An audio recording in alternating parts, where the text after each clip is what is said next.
श्रीपादराजं शरणं प्रपद्ये. अध्याय 21. श्री दंडी स्वामींचं कुक्कुटेश्वर इथं आगमन.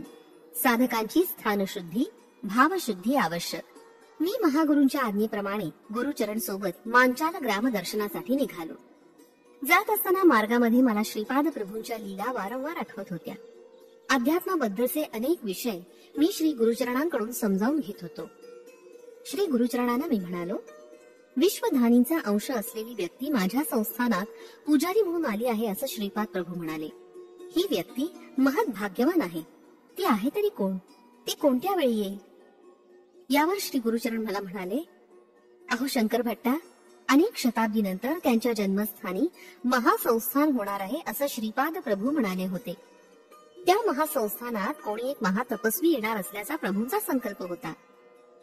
त्या महासंकल्पासाठी तरी तो महातपस्वी नक्की इथे येईल. दीर्घकालाच्या ध्यानानं, आराधनेनं, पवित्र मंत्रोच्चारानं आणि श्रद्धेनं केलेल्या पूजा विधानानं येथील भूमी आणि वायुमंडळ अत्यंत शुद्ध झालंय. विश्व अंतराळातील दशदिशेतील भावतरंग तिथं नेहमी प्रस्फुटित झाले आहेत. पवित्र भाव असणारे भक्त तेथील पवित्र स्पंदनांचा स्वीकार करतात. अपवित्र भक्तांना अपवित्र स्पंदनाचा अनुभव येतो. एखाद्या ठिकाणी वायुमंडळातील भावतरंग प्रबळ शक्ती संपन्न होऊन काही प्रयत्न न करता सुद्धा महापुरुषांच्या मानसिक चैतन्याला स्पर्श करून अनेक विचित्र पद्धतीद्वारा त्या विशिष्ट स्थानास आकर्षित होतात. यात आश्चर्य वाटण्यासारखं काही नाही. त्यामुळे साधक स्थळ शुद्धी होऊन तिथे राहू शकतात. भावशुद्धी झालेल्या साधकास हे शक्य आहे. अशा साधकांचीच आपण संगत केली पाहिजे. द्रव्यशुद्धी आणि अन्नशुद्धी असलेल्या साधकाकडूनच आपण अन्न अथवा धन स्वीकारलं पाहिजे. वेदातील महापंडित म्हणवल्या जाणाऱ्या व्युत्पन्न ब्राह्मणांना सुद्धा श्रीपाद प्रभूंच्या कृपा कटाक्षाचा लाभ होऊ शकत नाही. परंतु तोच दोषरहित अल्पज्ञान असणाऱ्या भक्तांना सहजपणे प्राप्त होतो. मी पौंड्र देशात म्हणजे ओरिसा राज्यात जगन्नाथपुरी क्षेत्रात व्यापाराच्या निमित्तानं गेलो होतो. तिथं मला श्री जगन्नाथाच्या मूर्तीमध्ये श्रीपाद प्रभूंचं दर्शन झालं. माझ्या बरोबर आलेल्या 3-4 भक्तांना श्रीपाद प्रभूंनी त्यांच्या इष्टदेवतांच्या स्वरूपात दर्शन देऊन तत्काळ स्वतःच्या रूपात दर्शन दिलं. सर्व देवी देवतांच्या रूपात मीच आहे असा मौनबोध त्यांनी केला. दंडी स्वामींचा गर्वभंग. आम्ही जगन्नाथपुरीला गेलो त्याच दिवशी दंडी स्वामी आपल्या 108 शिष्यासह आले होते. कोणी एखादा महात्मा दिसताच त्यांच्या चरणावर मस्तक ठेवून नमस्कार करणं ही आमची रीतच होती. आम्ही दंडी स्वामींच्या चरणावर आपलं डोकं ठेवून नमस्कार केला आणि काय आश्चर्य, तत्काळ दंडी स्वामींची वाचा गेली. त्यांना काही बोलता येईना. आम्ही सर्वांनी श्री दंडी स्वामींना पुन्हा वाचा यावी अशी श्रीपाद प्रभूंचे चरणी नम्र प्रार्थना केली. त्या प्रार्थनेचं फलस्वरूप त्या स्वामींची गेलेली वाचा परत आली. दंडी स्वामींचे शिष्य श्रीपाद प्रभूंच्या शिष्यास पाहून कुतर्कानं म्हणाले, श्रीपाद हे क्षुद्र मांत्रिक आहेत. त्यांचे शिष्य सुद्धा क्षुद्र मांत्रिक आहेत. त्यांच्या क्षुद्र विद्येनं आमच्या दंडी स्वामींची वाचा जावी असं त्यांनी केलं. परंतु आमचे स्वामी समर्थ असल्यानं त्यांची वाचा पुन्हा आली आणि ते स्वस्थ झाले. आमचे गुरु श्री दंडी स्वामी श्रीपादांचे खरं स्वरूप जनतेसमोर आणतील. ते पिठिकापुरमला जाऊन श्रीपाद वल्लभांशी शास्त्र चर्चा करून त्यांना पराभूत करून विजयपत्र घेऊन येतील यात शंकाच नाही. पिठिकापुरम मधील प्रजाजनांनी श्री दंडी स्वामींच्या स्वागतासाठी एका महान रथाचं आयोजन केलं होतं. आम्ही ते ऐकून निरुत्तर झालो. जेव्हा भक्त श्रीपाद प्रभूंना अनन्य भावानं शरण जातो तेव्हा ते आपल्या लीला विधानाने भक्तांचं संकटातून रक्षण करतात. आश्चर्याची गोष्ट अशी की समस्या निर्माण करणारे श्रीपाद प्रभू आणि त्यांचं निराकरण करणारे सुद्धा श्रीपादच. अशा अनेक अंतर्मय लीला करून श्रीपाद प्रभू सर्व दत्तभक्तांना अनुभव करून देत. काही दिवसांनी दंडी स्वामींनी पिठिकापुरम क्षेत्री प्रवेश केला. माझ्या भाग्यामुळं मी म्हणजे शंकर भट्ट सुद्धा पिठिकापुरमला आलो होतो. श्री बापनारिलू, श्री अप्पळराजू आणि श्रीपाद प्रभूंच्या विरुद्ध असणाऱ्या लोकांची पिठिकापुरम गावात कमी नव्हती.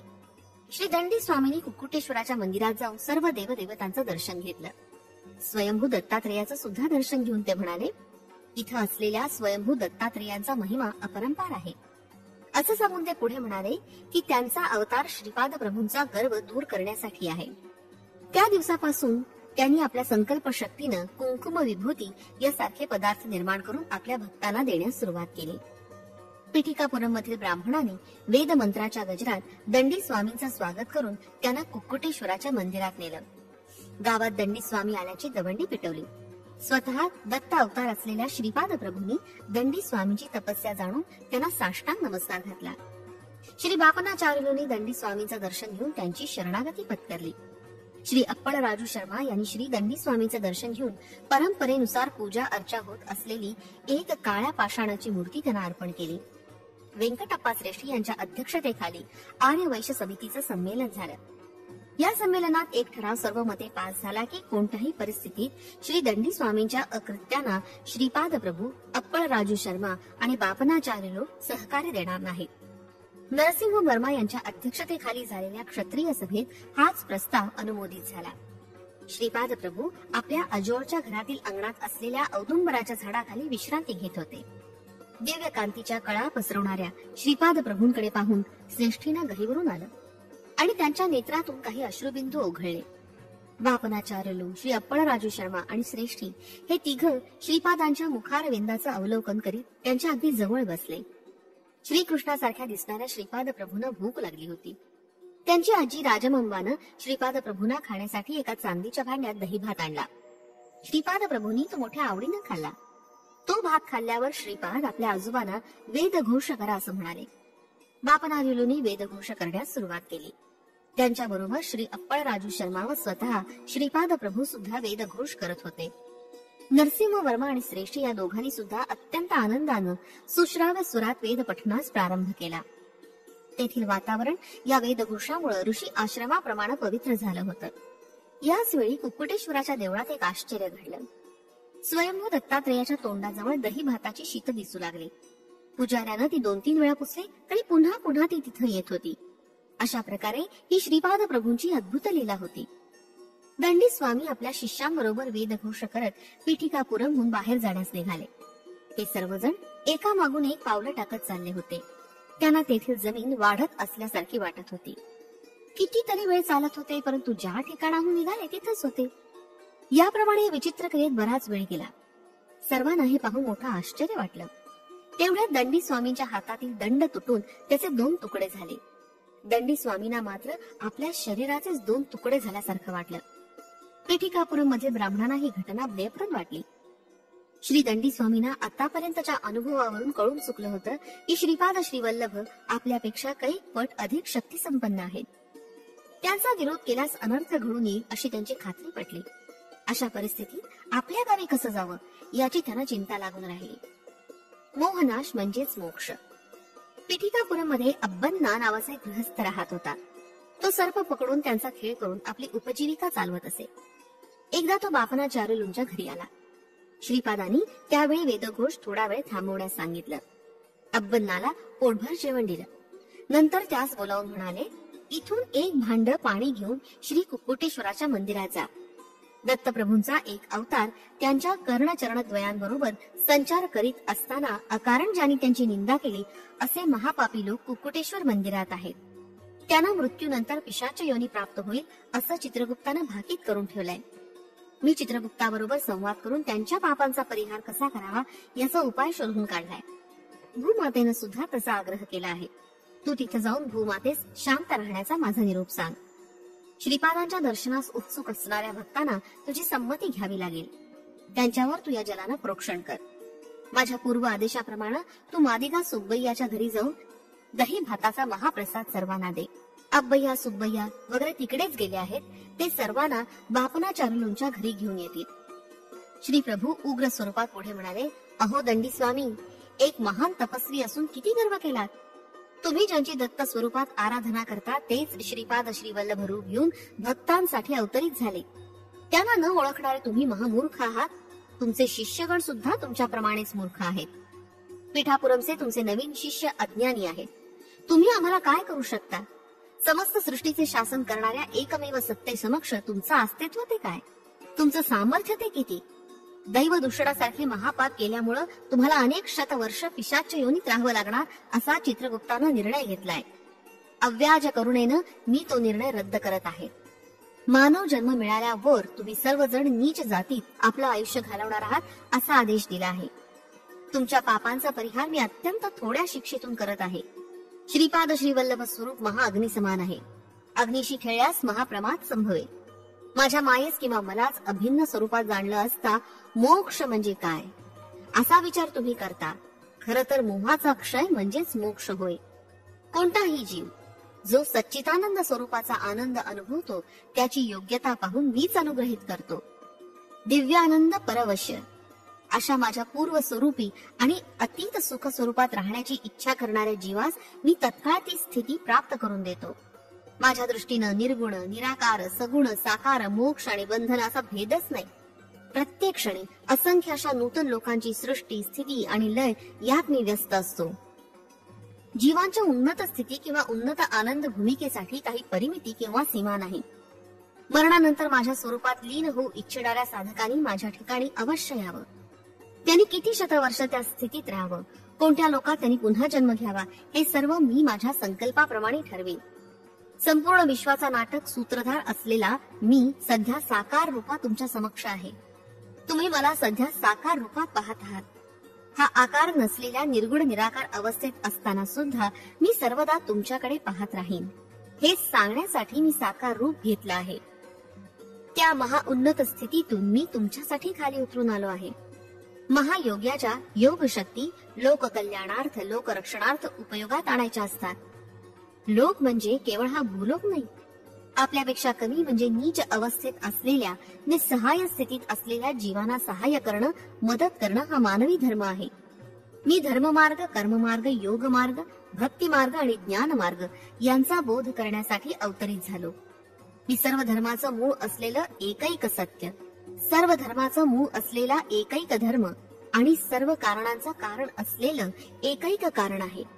माझ्या संकल्पाशिवाय या सृष्टीत काहीच घडत नाही. मी नसलेलं या सृष्टीत काहीच नाही. मी आहे म्हणूनच तू आहेस, ही सृष्टी आहे. यापेक्षा वेगळं सत्य मी तुला काय समजावून सांगू. तू हिमालय पर्वतावर जाऊन निस्संग होऊन तपाचरण कर. तुला शिष्य संघटनेची गरज नाही. तू मोक्ष मिळवलास किंवा उद्धरून गेलास तरी या सृष्टीचं किंवा माझं असं काहीच नुकसान होणार नाही. सृष्टीतील सारे व्यवहार व्यवस्थितपणे यथाविधी पार पडतील हे समजून घेणं तुझ्या दृष्टीनं आवश्यक आहे. तुझ्या सोबत तू पिठापुरमचे शिष्य घेऊन जाशील तर ते उंटाच्या लग्नाला गाढवाचं संगीत असं होईल. उंटाच्या सौंदर्याची स्तुती गाढवानं करावी आणि गाढवाच्या गायन माधुर्याची प्रशंसा उंटानं करावी असं होईल. परस्परांनी एकमेकांच्या प्रशंसेचे पूल बांधले तरी यथार्थ स्थिती काही बदलत नाही आणि ती निराळीच असते. अरुंधती वशिष्ठ संबंध. त्यावर मी म्हणालो, हो गुरुचरण, अरुंधती मातेचा जन्म चांडाळ वंशात झाला असं मी ऐकलं आहे. तिचा विवाह वशिष्ठ ऋषींबरोबर कसा झाला. यावर गुरुचरण म्हणाले, पूर्वी वशिष्ठांनी हजारो वर्ष तपाचरण केलं होतं. त्यावेळी अक्षमाला नावाच्या एका चांडाळ कुळातील कन्येनं त्यांची उत्तम रीतीनं सेवा केली. तिच्या सेवेनं प्रसन्न होऊन ऋषींनी तिला वर मागण्यास सांगितलं. त्यावर त्या कन्येनं म्हटलं, वशिष्ठ मुनी माझे पती व्हावेत अशी माझी इच्छा आहे. तेव्हा वशिष्ठ मुनी म्हणाले, अक्षमाले, तू एक चांडाळ कन्या आहेस. मी एक सच्चिल ब्राह्मण आहे. मी तुझा पत्नी म्हणून कसा स्वीकार करू शकेन. या वक्तव्यावर अक्षमाला म्हणाली, अगोदर वर मागण्यास आपणच मला प्रेरित केलं आणि आता इच्छित वर मागितल्यावर आपल्या वचनापासून मागे का फिरता. वागदोषाच्या भीतीनं वशिष्ठ मुनी म्हणाले, तुझा देह माझ्या इच्छेनुसार करण्यास तुझी संमती आहे काय. त्यावर अक्षमालेनं होकार दिला. वशिष्ठ मुनींनी तिला भस्म केलं आणि पुन्हा जिवंत केलं. असं त्यांनी 7 वेळा केलं. 7व्या जन्मी तिचे चांडाळ वंशातील सारे दोष नष्ट होऊन ती अत्यंत पवित्र स्त्री झाली. त्यावेळी वशिष्ठ मुनींनी तिच्या बरोबर विवाह केला. वशिष्ठ मुनींनी केलेल्या शुद्धीकरणाच्या कर्मास तिनं विरोध केला नसल्यानं तिचं नाव अरुंधती असं पडलं आणि त्याच नावानं ती प्रसिद्ध पावली. ही हकीकत वशिष्ठ गोत्रातील श्री नरसिंह वर्मा यांना श्री प्रभूंनी सांगितली होती. शूद्र जातीत जन्म झाला असला तरी ब्राह्मणाची कर्म करणारा 7व्या जन्मी उपनयन झाल्यानंतर ब्राह्मण पदाला प्राप्त होऊन ब्राह्मण कुलात स्वीकारला जातो. त्या काळी समाजातील चातुर्वर्णाची विभागणी त्यांच्या कर्मानुसार होत असे. ही समाजाच्या दृष्टीने हितकर योजना होती. परंतु काही कालानंतर ही विभागणी कर्मावर आधारित न राहता जन्मावर आधारित झाली. पूर्वीच्या काळी ब्राह्मण कुळात जन्मलेल्या ब्राह्मणांची नियत कर्म न करता वाणिज्य करत असेल तर तो वैश्याच्या वर्णास योग्य होईल. तसंच एखादा क्षत्रिय अत्यंत सात्विक वृत्तीचा असून त्याला ब्राह्मणांच्या कर्मामध्ये अधिक रस वाटत असल्यास तो ब्राह्मण पदाला योग्य होऊ शकतो. श्री दत्तप्रभूंवर विश्वास ठेवणाऱ्या साधकांना ते उन्नत स्थितीत ठेवून त्यांच्या योग्यतेप्रमाणे शिष्यत्व देत. त्यांचे भक्त कोणत्याही कुलात जन्मले असले किंवा कोणत्याही परिस्थितीत असले तरी सुखी जीवनाला आवश्यक असणारं आयु, आरोग्य, ऐश्वर्य श्री दत्तगुरु आपल्या भक्तांना देत. जन्मजन्मांतरीची कर्मबंधनं तोडून उन्नत स्थितीत ठेवणं ही श्रीपाद प्रभूची सहज लीला होती. दत्त भक्तांना स्वामींचं अभय वरदान. आम्ही श्रीपाद प्रभूंचा महिमा विशेष रूपानं समजून घेण्यासाठी मंचाला या ग्रामी येऊन पोचलो. मंचाल ग्रामदेवतेनं आम्हाला दर्शन देऊन धन्य केलं. तिनं आपल्या दिव्य हाताने आम्हाला प्रसाद दिला. ती ग्रामदेवता म्हणाली, पूर्वीच्या काळी प्रल्हादास गुरुबोध केलेले श्री दत्तात्रेयच भूलोकात श्रीपाद श्री वल्लभांच्या रूपात अवतरित झाले आहे. श्रीपाद प्रभूंचा संकल्प अनाकलनीय असतो. येणाऱ्या शताब्दीमध्ये प्रल्हादाचे सार्वभौम गुरु अवतरतील. हा प्रदेश मंत्रालय या नावानं प्रसिद्धी पावेल असं श्रीपाद प्रभूंनी स्वतः मला सांगितलं होतं. तुमचं सारं शुभमंगल होवो असं बोलता बोलता ती आपल्या पूर्व रूपात आली. आम्ही तिथून निघण्याच्या वेळी कृष्णदास नावाचा एक व्यापारी तिथे आला. मंचाल ग्रामदेवतेनं त्याला सुद्धा प्रसाद दिला आणि फुलाची एक माळ दिली. मग आम्ही तिघं म्हणजे गुरुचरण, कृष्णदास आणि शंकर भट्ट कुरुगड्डीस जाण्यास निघालो. सर्व दत्त भक्तांचं कुळ एकच असतं. त्यांना दत्ताचा प्रसाद कोणत्याही कुलातील भक्तांना दिला तरी त्याचा ते मोठ्या प्रेमानं स्वीकार करतात. आमच्या बरोबर प्रवासात कृष्णदास आल्यामुळं नवा उत्साह आला होता. बोलता बोलता एका प्रसंगानुसार कृष्णदास म्हणाले, यज्ञादी कर्मासाठी दिली जाणारी दक्षिणा 16, 116 आणि 1016 अशी असावी. ही संख्या श्रीपाद प्रभूंनी सांगितलेल्या 2, 4, 9, 8 या संख्येप्रमाणे आहे. परमात्म्यापासून ज्याप्रमाणे जगताची निर्मिती होते त्याचप्रमाणे पित्यापासून पुत्रांची निर्मिती होते. नवरदेव विवाहाच्या वेळी होमाच्या अग्निदेवतेस प्रार्थना करीत असे की हे अग्निदेव, मला वधू पासून 10 पुत्रांची प्राप्ती व्हावी. 10 कन्या पुत्रांची प्राप्ती झाल्यानंतर त्यानं पत्नीस मातेच्या स्वरूपात पाहावं असं शास्त्र वचन आहे. कृष्णदास पुढे म्हणाले, पूर्ण या शब्दाचा अर्थ निर्गुण असा आहे, म्हणून तो रुद्र रूप समजला जातो. या समस्त विश्वाचा लय झाल्यावर उरणारं ते शून्यच असतं. त्या महाशून्यातच सर्वांचा लय होतो. विष्णू स्वरूप म्हणजे अनंत धर्मतत्व. सृष्टीच्या स्थिती स्वभावासाठी अनंत तत्व आवश्यक आहे. श्रीपाद प्रभूंचे 16 कला पूर्णत्व. गुरुचरण म्हणाले, अरे शंकर भट्टा, कोणत्याही वस्तूचे असंख्य तुकडे केले असता एक एक तुकडा म्हणजे शून्यासारखाच असतो. असे असंख्य शून्य एकत्र झाले असता त्याला मर्यादित आकार येतो. या कारणानं शिव आणि केशव अभिन्न आहेत. पंचभूतात्मक असलेली सृष्टी हे विष्णू स्वरूपच आहे. दक्ष यज्ञाचा विध्वंस करणाऱ्या वीरभद्रास श्री विष्णू म्हणाले, मूल प्रकृती आणि ईश्वर यांच्या निमित्तानं पार्वती माता, राक्षसांशी युद्ध करणारी दुर्गा माता आणि कोपावस्थेतील कालिका माता ही सारी माझीच रूप आहेत. श्रीपाद प्रभूंना 16 कला संपन्न म्हणण्याचा उद्देश हाच आहे. 16 वर्षाचे असतानाच श्रीपाद प्रभू पिठिकापुरम सोडून गेले. ते स्वयं ब्रह्मा, विष्णू आणि रुद्र स्वरूप असल्यामुळं त्यांना 16 कला परिपूर्ण असं मानलं जातं. सावित्री काठक यज्ञाचं फलित म्हणजेच श्रीपाद प्रभूंचा अवतार. सकल जनांच्या बुद्धिमत्तेस प्रेरित करणारी आणि सर्वांतील मंडलाच्या मध्यभागी असलेले दिव्य तेज म्हणजे गायत्री माता. तिची 24 प्रतीका आहेत. 9 ही संख्या ब्रह्माच्या स्वरूपाचं प्रतीक आहे. 8 हे महास्वरूपाचं द्योतक आहे. त्रेता युगातील भारद्वाज मुनींनी पिठिकापुरम या क्षेत्री सावित्री काठक यज्ञाची योजना केली होती. त्यावेळी मुनींनी केलेल्या भाकितानुसार आज पिठिकापुरम मध्ये श्रीपाद श्रीवल्लभांचा अवतार झाला. ते शक्ती स्वरूप असून अर्धनारी नटेश्वर आहे. ते त्यांच्या स्वरूपानं साधकांची बुद्धी आणि प्रवृत्ती वाढवून धर्म मार्गानं जीवन व्यतीत करण्यास प्रेरित करतात. हे त्यांच्या या महा अवताराचं वैशिष्ट्य आहे. त्यांच्या बोधपर वाक्यांचं आणि लीलेचं व्याकरण अनाकलनीय आहे. या नवीन व्याकरणाचे ते स्वतःच करता असल्यानं ते केवळ त्यांनाच समजतं. मला म्हणजे शंकर भट्टास कृष्णदासांकडून अनेक विषयांची माहिती मिळाली. अनेक नवीन विषयांचं ज्ञान झालं. पांडित्यपूर्ण परंतु अहंकारी असलेल्या साधकांना श्रीपाद प्रभूंच्या कृपा कटाक्षाचा लाभ होत नसे. कृष्णदास म्हणाले, श्रीपाद प्रभू हे पिपिलिकापासून ते ब्रह्मापर्यंत सर्वत्र व्याप्त आहेत. एकदा नरसिंह वर्मांच्या शेतात श्रीपाद श्रीवल्लभ आणि वर्मा विश्रांती घेत होते. तेवढ्या तिथं 2 नाग आले. श्रीपाद प्रभूंनी मोठ्या कौशल्यानं मारून ते दूर फेकले. नरसिंह वर्मांना गाढ निद्रा लागली होती. त्याच्या जवळच अत्यंत मोठ्या आकाराच्या लाल मुंग्या आल्या. इतक्या मोठ्या मुंग्या पूर्वी कधीच पाहिल्या नव्हत्या.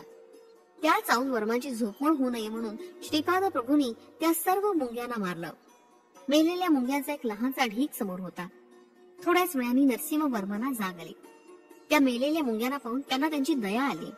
त्यावेळी श्रीपाद प्रभू स्मित हास्य करून म्हणाले, राजाला त्याच्या सेवकांचं रक्षण करावंच लागतं, हा प्रकृतीचा नियम आहे.